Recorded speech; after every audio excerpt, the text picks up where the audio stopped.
Very good morning students. So already మనం IPE 2A కోసం మాట్లాడుకున్నాం. ఐపీఈ 2A ఏదో కష్టపడి లాగేస్తారు కానీ అందరికీ మ్యాథ్స్ అంటేనే భయం. దాంట్లో కొంచెం ఏదో కష్టపడి చాలా ఏదో నైట్ అవుట్ చేసి ఏదో దొల్లి 2A లాగేస్తారు. 2B అన్నప్పటికీ అది ఏదో తెలియని భయం. పాస్ అవుతామా అన్ని క్వశ్చన్లు ఒకలాగే కనిపిస్తాయి.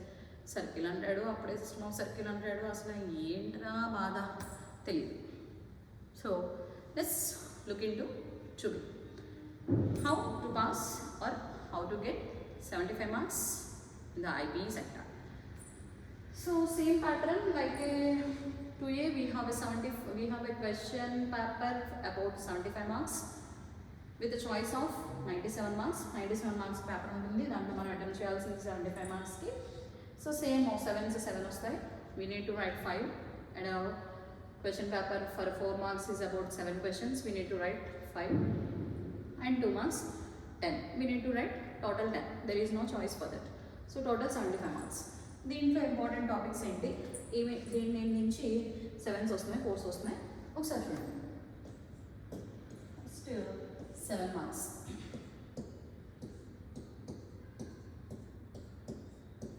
సర్కిల్స్ 2 వస్తున్నాయి నాకు, అండ్ పారాబోలా నుంచి 1, అండ్ ఇండెఫినెట్ ఇంటిగ్రేషన్.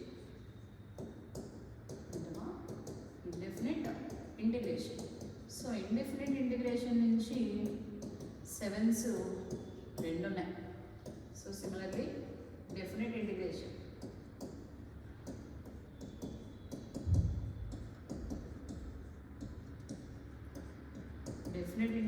నుంచి 1 similar. And the last thing, differential equations.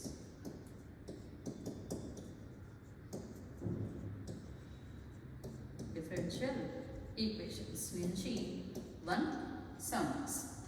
So first circles నుంచి క్వశ్చన్స్ కొంచెం కష్టమైన. క్వశ్చన్స్ కష్టం అంటే first of all question recognize చేయడం కష్టం. అంటే what they are asking, whether we need to find the touch both and the point of contact, or whether we need to show that it is a direct common tangent or a TCT.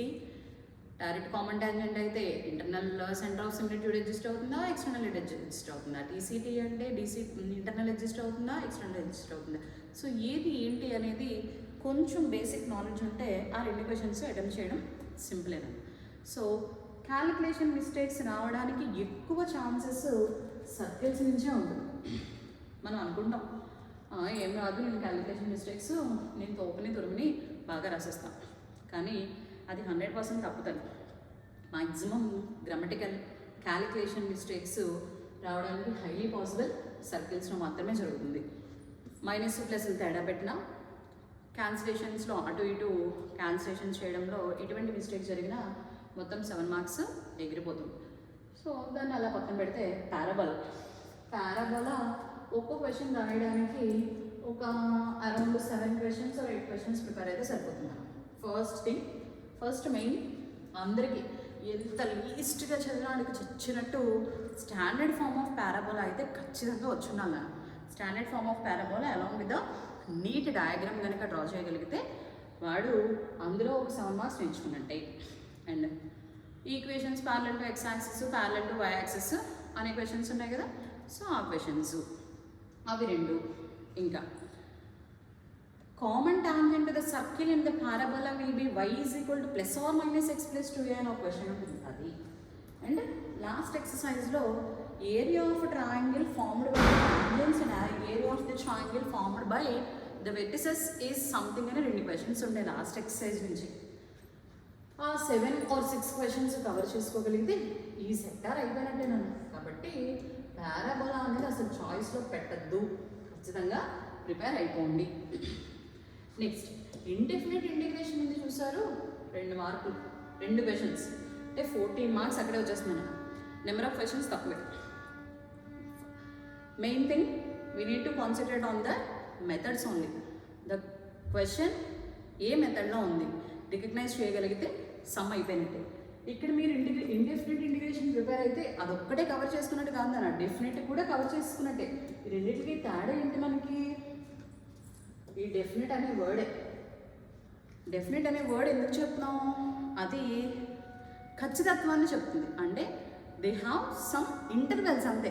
Question సేమ్గానే ఉంటుంది. కాబట్టి మీరు ఇక్కడ 2 questions cover చేసుకోగలిగితే ఇందులో 3/4 question cover అయిపోయినట్టేనా. So లాస్ట్లో just intervals apply చేసుకుంటే అది definite cover అయిపోయినట్టే.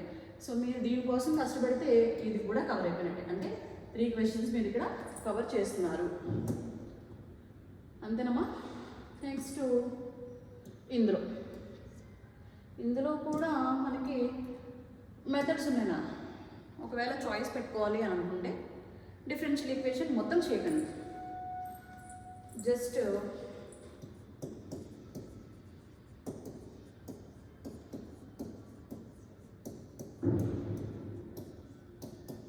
Variable separable and the second thing linear equations అని 2 టాపిక్స్ ఉంటాయి నాకు. ఇది ఫస్ట్ ఎక్సర్సైజ్, ఇది ఈక్వేషన్స్ అనేది లాస్ట్ ఎక్సర్సైజ్. ఆ 2 ఎక్సర్సైజ్లో కవర్ చేసుకోగలిగితే ఇందులో ఒక 7 ఆల్మోస్ట్ అంటే 90% మీరు అక్కడ కవర్ చేసేసినట్టేనా. కాబట్టి don't take in to the choice. ఇందులో ఒకటి రాయగలిగినా మీరు మొత్తం 7 మార్క్స్ అన్నీ అటెంప్ట్ చేసేసినట్టే. బట్ ఓన్లీ పాస్ అవ్వాలి అని చూసుకునే వాళ్ళు 3 అటెంప్ట్ చేస్తే చాలు అని అనుకున్నాం కదా మనం. అందులో ఒకటి పారాబోలా, ఒకటి ఇండెఫినిట్, అంటే 2 కవర్ అయిపోయినట్టే కదా తల్లి. నెక్స్ట్ ఇప్పుడు 4 మార్క్స్ సెక్టార్ చూడండి.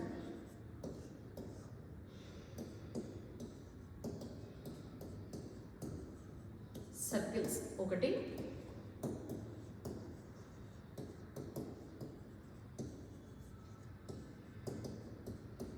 సిస్టమ్ ఆఫ్ సర్కిల్స్ ఒకటి,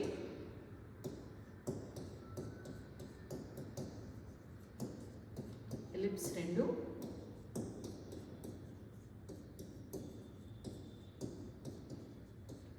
హైపర్బోలా ఒకటి, అంతేనమ్మా. సర్కిల్స్ ఒకటి, సిస్టమ్ ఆఫ్ సర్కిల్స్ ఒకటి, ఎలిప్స్ 2, హైపర్బోలా ఒకటి, డెఫినెట్ ఒకటి,